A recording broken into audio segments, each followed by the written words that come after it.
नमस्कार। आपका अखबार के इस अंक में आपका स्वागत है। मैं हूं प्रदीप सिंह। एक नृशंस हत्यारे, आतताई, आक्रांता, बर्बर शासक, उसके शासन को कौन बता सकता है? उसको अच्छा प्रशासक कौन बता सकता है? जिसके अंदर कोई संवेदना ना हो, जो अंदर से हिंदुओं के प्रति, सनातनियों के प्रति घृणा से भरा हुआ हो, केवल वही कर सकता है। और इसके लिए मुसलमान होना ज़रूरी नहीं है। मुसलमान न होते हुए भी ऐसा करने वाले अपने देश में हैं, और दुर्भाग्य से वो हिंदू हैं। अपने को हिंदू कहते हैं, लेकिन बातें और समर्थन उनका करते हैं जिन्होंने हिंदुओं पर सबसे ज़्यादा अत्याचार किए। जी हाँ, मैं बात औरंगज़ेब की कर रहा हूँ। उस हत्यारे ने लगभग 44-45 लाख हिंदुओं का कत्ल कराया, उनको जान से मरवाया, लाखों करोड़ों लोगों का धर्म परिवर्तन कराया। ऐसे हत्यारे को अब आप अंदाज़ा लगाइए उन लोगों की मानसिकता का। मैं पहले भी ये बात कह चुका हूँ, फिर कह रहा हूँ, जिन्होंने उसके नाम पर लुटेंस दिल्ली में औरंगज़ेब रोड रखा, उसके नाम पर सड़क का नाम रखा। और उन लोगों की सोचिए जो उसके मकबरे पर चादर चढ़ाने या फूल चढ़ाने जाते हैं।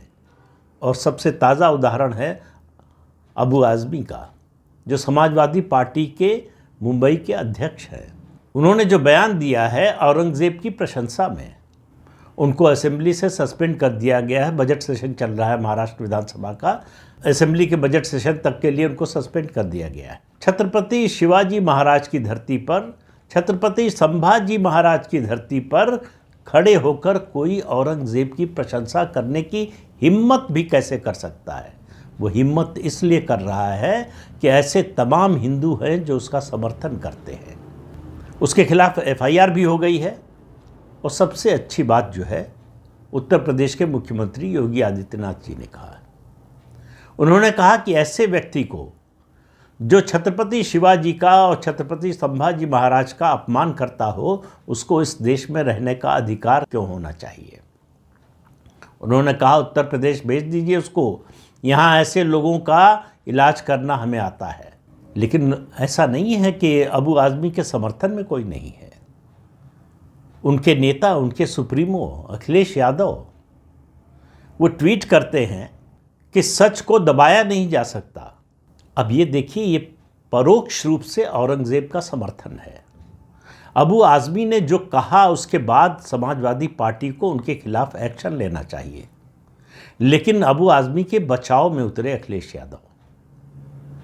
तो मैं अखिलेश यादव जी से पूछना चाहता हूं कि आप उत्तर प्रदेश के जाटों से नज़र कैसे मिलाइएगा? और ये सवाल क्यों कर रहा हूं, ये आगे बताता हूं। पहले औरंगज़ेब के बारे में कुछ बातें याद दिला दूं। जिन लोगों ने इतिहास लिखा आज़ादी के बाद, कांग्रेसी और वामपंथी इतिहासकारों ने, उन्होंने हमेशा मुगलों की एक अच्छी तस्वीर पेश करने की कोशिश की है, उनको बड़ा दयानतदार बताने की कोशिश की है। और ये सिलसिला हमारी पाठ्य पुस्तकों से लेकर पूरे एकेडमिक वर्ल्ड में ये लगातार चलता रहा है। औरंगज़ेब दरअसल जितने मुग़ल शासक हुए, उनमें ऐसा था जो ऑर्थोडॉक्स इस्लाम के मुताबिक सत्ता को अपनी चलाना चाहता था, इस देश को चलाना चाहता था। उसकी धार्मिक सत्ता के 4 स्तंभ थे और घोषित थे। ऐसा नहीं कि ये कोई छिपी हुई बात है, किसी ने कहीं से सुन ली या अफवाह के रूप में आई। घोषित उसके जो 4 स्तंभ थे, पहला, इस्लामिक तौर तरीकों को सब लोग अपनाएं, उनको बढ़ावा दिया जाए। दूसरा, हिंदुओं के खिलाफ कानून बनाना, जजिया टैक्स और इस तरह के तमाम टैक्स, तमाम तरह के प्रतिबंध। तीसरा, उसका अभियान था धर्म परिवर्तन का, कि जो दबाव में आकर मान जाए, लालच में आकर मान जाए, तो उसका धर्म परिवर्तन करा दो। नहीं माने तो तलवार के जोर पर धर्म परिवर्तन कराओ। और चौथा काम जो उसने बखूबी किया, वो है मंदिरों को तोड़ना। राजस्थान में सिर्फ 1 साल के अंदर उसने 200 मंदिर तोड़े। काशी विश्वनाथ का मंदिर तोड़ा, ये उसी के लिखे हुए से साबित होता है। मथुरा में कृष्ण जन्मभूमि का मंदिर तोड़ा। लेकिन याद रखिए, मुगलों के लिए ब्रज क्षेत्र जो है हमेशा बड़ी बाधा के रूप में उपस्थित रहा है। ये औरंगजेब ही था जिसने तीर्थ यात्रा पर टैक्स लगाया। 1665 में उसने होली और दिवाली मनाने पर रोक लगा दी। ये जो आपको होली दिवाली हिंदुओं के त्यौहार पर पत्थरबाजी करते हुए नजर आते हैं ना, दरअसल ये औरंगजेब की औलादें हैं, वैचारिक औलादें। ये उसी की नीति पर चलने वाले, उसी की नीति पर विश्वास करने वाले लोग हैं। और आप देखिए कितनी पीढ़ियां निकल गई हैं, ये बात अभी उनके मन से, उनके दिल से निकली नहीं है। बल्कि उनका बस चले, उनको अगर छूट मिल जाए तो वो इस मामले में औरंगजेब से भी आगे निकल जाए। हिंदुओं पर टैक्स लगाया कि वो दबाव में आकर इस्लाम को स्वीकार कर लें। 1669 में 1669 में सारे हिंदू स्कूल बंद करा दिए, हिंदू पद्धतियों पर रोक लगा दी और उसने जो है दखल देने की कोशिश की जाटों के रीति रिवाजों में। वहां से विद्रोह शुरू हुआ और कुछ इतिहासकारों का यह भी मानना है कि हिंदू राष्ट्रवाद का रिवाइवल उसी समय से शुरू हुआ। तो समर्थ गुरु रामदास और गोकुल जाट, इन दो लोगों ने फैसला किया कि हिंदुओं को बचाना है और विद्रोह करना है। तो पहला काम किया, औरंगजेब को मालगुजारी देने से मना कर दिया। गुरु समर्थ रामदास ने कहा कि मुगलों को उखाड़ फेंको, आह्वान किया उन्होंने। तो मुगल फौजों और जाटों के बीच में युद्ध हुआ। अलग अलग समय पर लगभग 5 महीने तक ये युद्ध चलता रहा। सबसे मशहूर युद्ध है तिलपत का।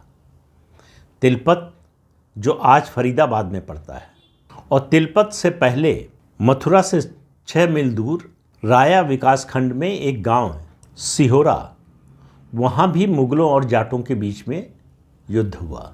औरंगजेब ने गोकुल जाट के चाचा की खाल खिंचवा ली, फिर भी चाचा भतीजे ने इस्लाम स्वीकार करने से मना कर दिया। जो लोग कहते हैं ना कि औरंगजेब ने जो किया उसमें हिंदू मुस्लिम मत खोजिए, वो हिंदुओं के खिलाफ कुछ नहीं था, वो ज़मीन पर और जो है राज्य पर कब्जा करने के लिए था। इससे बड़ा झूठ कोई नहीं हो सकता, ये बोलने वालों से बड़ा दोगला कोई नहीं हो सकता। जो आंखों के सामने सच दिख रहा है उसको नकारने की कोशिश कर रहे हैं। तो 10 मई 1666 को मुगलों की हार हुई। शफ चिकन ये नाम है, औरंगजेब का सिपहसालार था। उसने संधि प्रस्ताव भेजा, कहा माफ़ी मांग लो, युद्ध विराम हो जाएगा, तुम्हें माफ़ कर देंगे। गोकुल जाट ने मना कर दिया। ये सितंबर की बात है और युद्ध होता रहा और एक के बाद मुगल फौज की टुकड़ी पर नई टुकड़ी आती रही। इसकी वजह से युद्ध लंबा खिंचता रहा और औरंगजेब के चाहने पर भी मुगल फौज जीत नहीं पा रही थी। तो आखिर में जब उसके एक के बाद एक सेनापति सिपहसालार मारे जाने लगे तो आखिर में औरंगजेब खुद आगरा से चल दिया जाटों से लड़ने के लिए।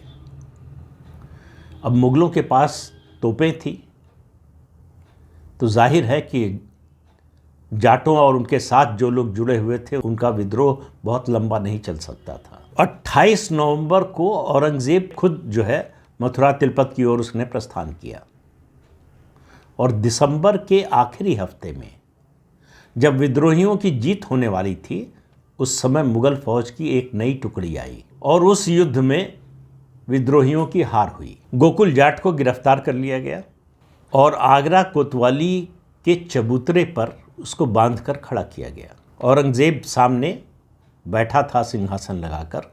उसने कहा कि इस्लाम कबूल कर लो, माफ़ कर देंगे। अब आप देखिए, मुगल फौजों के कब्जे में गोकुल जाट थे, मौत सामने दिख रही थी, पता था कि अब जिंदा नहीं बचेंगे। तो आप जरा कल्पना कीजिए गोकुल जाट ने क्या कहा होगा जवाब में। गोकुल जाट ने औरंगजेब से कहा कि तुम अपनी बेटी की शादी मुझसे कर दो तो मैं इस्लाम कबूल कर लूँगा। औरंगजेब पगला गया। गोकुल जाट के शरीर का एक एक अंग काटा गया और उससे खून का फव्वारा निकला। आगरा में आज भी वो चबूतरा फव्वारे के नाम से जाना जाता है। इस पूरी घटना का, इस पूरी वारदात का जिक्र विस्तार से किया है गिरीश चंद्र द्विवेदी ने अपनी किताब, उनकी किताब का नाम है the Jats and their role in Mughal empire. मैंने जानबूझकर आज छत्रपति शिवाजी, छत्रपति संभाजी महाराज, उनके साथ जो हुआ, गुरु तेग बहादुर के साथ जो हुआ, साहिबजादों के साथ जो हुआ, उन पर जो अत्याचार हुए उसकी चर्चा नहीं की। अखिलेश यादव का आज़मी के बचाव में उतरना ये एक खतरनाक संकेत है कि औरंगजेब तो कब का चला गया। औरंगजेब की हिमायत करने वालों के बचाव में वो कौन उतर रहे हैं ये देखिए। और गोकुल जाट का बलिदान गुरु तेग बहादुर के बलिदान से 5 साल पहले हुआ था। हिंदुस्तान का कोई जाट इसको भूल सकता है क्या? इसलिए मैंने सवाल शुरू में उठाया था कि अखिलेश यादव जाटों से नज़र कैसे मिलाएंगे। उनके नायक को जिस तरह से मारा औरंगजेब ने, उस औरंगजेब का गुणगान करने वाला उनकी पार्टी का एक प्रदेश का अध्यक्ष है, और वो गुणगान कर रहा है औरंगजेब का और अपमान कर रहा है छत्रपति शिवाजी महाराज का, छत्रपति संभाजी महाराज का, और साथ साथ में गोकुल जाट का भी। और गोकुल जाट का ही नहीं, सारे मराठाओं का, सारे जाटों का और सारे सनातनियों का। क्योंकि गोकुल जाट हों या गुरु समर्थ रामदास हों या छत्रपति शिवाजी हों, छत्रपति संभाजी महाराज हों, छत्रपति शिवाजी महाराज जब बीमार पड़े, उनका आखिरी समय आ गया, उन्होंने वैद्यों से पूछा कितना समय है मेरे पास, कोई कुछ बोला नहीं। समझ गए कि अब समय नहीं है।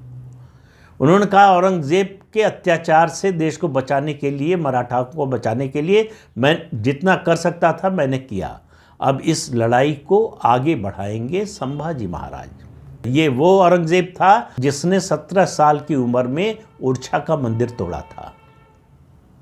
तो वो लोग जो कहते हैं कि इसमें हिंदू मुसलमान मत खोजिए, औरंगजेब हिंदुओं के खिलाफ नहीं था। समाजवादी पार्टी के एक प्रवक्ता को मैंने एक चैनल पर सुना बोलते हुए कि काशी में 200 ब्राह्मणों को औरंगजेब ने ज़मीन दी थी, तो वो ज़मीन लौटा दें अगर औरंगजेब इतना बुरा था। तो उनसे कोई पूछे कि ये ज़मीन क्या औरंगजेब की अम्मी दहेज में लेकर आई थी या औरंगजेब के दादाजी लेकर आए थे अपने देश से? हमारे देश की ज़मीन पर, हमारे मुल्क पर, हमारे देश पर कब्जा करके उसमें से कुछ हिस्सा हमारे देश के किसी नागरिक को दिया तो ये एहसान हो गया, आप दानवीर हो गए इससे।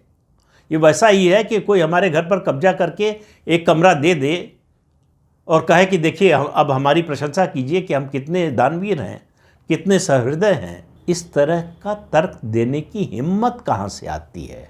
मेरा सवाल ये है। औरंगजेब क्या था, कैसा था, ये सबको पता है।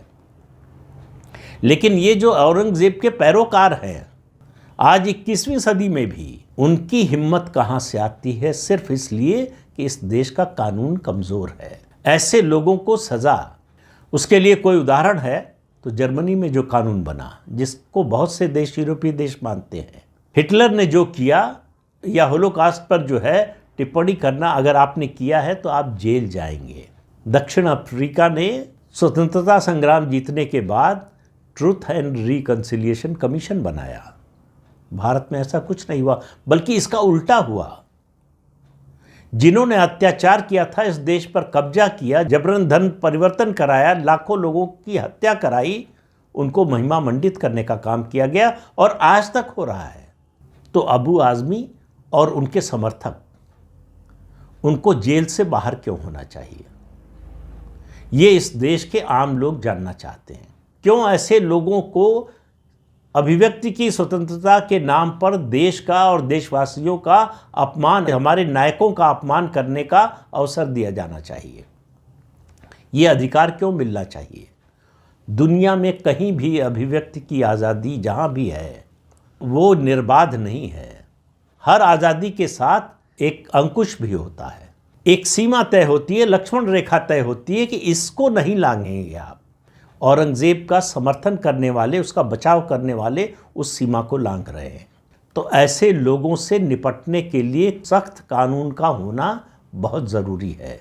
अगर ऐसा नहीं हुआ तो ये प्रवृत्ति बढ़ती रहेगी, चलती रहेगी, और उससे इस देश का जितना नुकसान होगा, इस समाज का जितना नुकसान होगा, उसकी आज शायद कल्पना करना भी मुश्किल है। पिछले 77 साल से हम यही देख रहे हैं। जो काम 1947 में होना चाहिए था, अपनी विरासत को पुनर्जीवित करने का, हासिल करने का, वो काम आज करना पड़ रहा है, पिछले 10 साल से हो रहा है। ये अधूरा एजेंडा तभी पूरा होगा जब ऐसे लोगों के खिलाफ कार्रवाई के लिए सख्त कानून बनेगा। ज़रूरत उसकी है। ये सदन से निष्कासित कर देने से, किसी एक जो है सत्र के लिए आलोचना कर देने से, निंदा कर देने से इससे काम नहीं चलने वाला। ऐसे लोगों को पता होना चाहिए कि औरंगज़ेब का समर्थन करना, बचाव करना अगर आप चाहते हैं तो उसकी कीमत चुकानी पड़ेगी। तो इस अंक में इतना ही। अगले अंक में फिर मिलेंगे किसी नए मुद्दे के साथ। तब तक के लिए अनुमति दीजिए। आपसे अनुरोध है कि चैनल देखिए, शेयर कीजिए, लाइक कीजिए और सब्सक्राइब जरूर कीजिए। नमस्कार।